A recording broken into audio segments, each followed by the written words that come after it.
it's not just the blue light. These devices, the principal function of these devices is that they are attention capture devices. They are in the attention economy and they make a lot of money from it. It turns out that the blue light from screens does have an impact on sleep. So there's a great study done by Harvard Medical School by some colleagues there, and they showed that reading for an hour on an iPad just before bed, relative to just reading a book in dim light, firstly, it delayed the time with which people fell asleep, so it took them a lot longer to fall asleep. Second, it reduced the total amount of sleep that they had. Third, it decreased a sleep-related hormone called melatonin. It delayed the release of that melatonin, and it reduced the amount of melatonin. And finally, it reduced the amount of rapid eye movement sleep.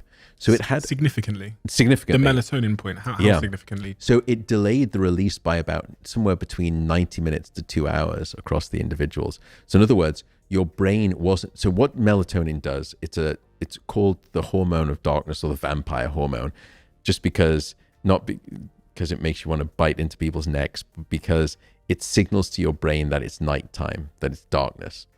And so your brain needs the signal of melatonin for it to understand when is it dark. In other words, it needs to understand by way of melatonin when it is time to fall asleep. And when you're bathed in electric light at night, and especially when you're getting blue light from these devices, your brain is fooled into thinking it's still daytime.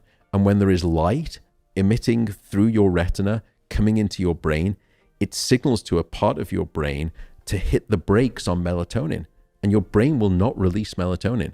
So what was happening with this iPad reading is that you were artificially telling the brain it's still daytime, and the brakes on melatonin were still shut on. And so melatonin was not starting to be released until much later. And what was also interesting about that study, by the way, is that when they stopped the iPad reading, the sleep disrupted pattern continued for several days later. In other words, it was almost like a drug, that it had a washout period, that was a blast radius to it.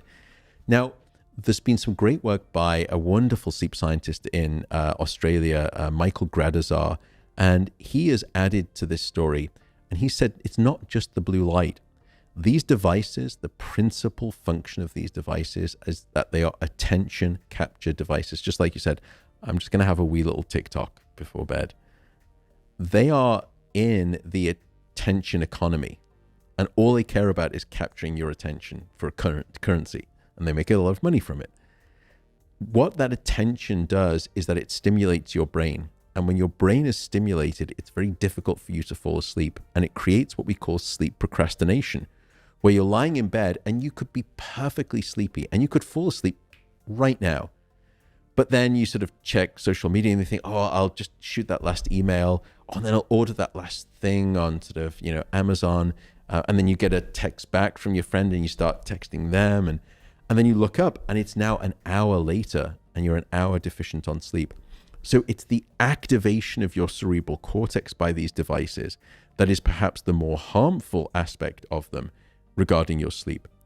Now, here again, I don't want to be finger wagging. The genie of technology is out the bottle and it's not going back in anytime soon. There's nothing that I'm going to say as a sleep researcher that's going to change that.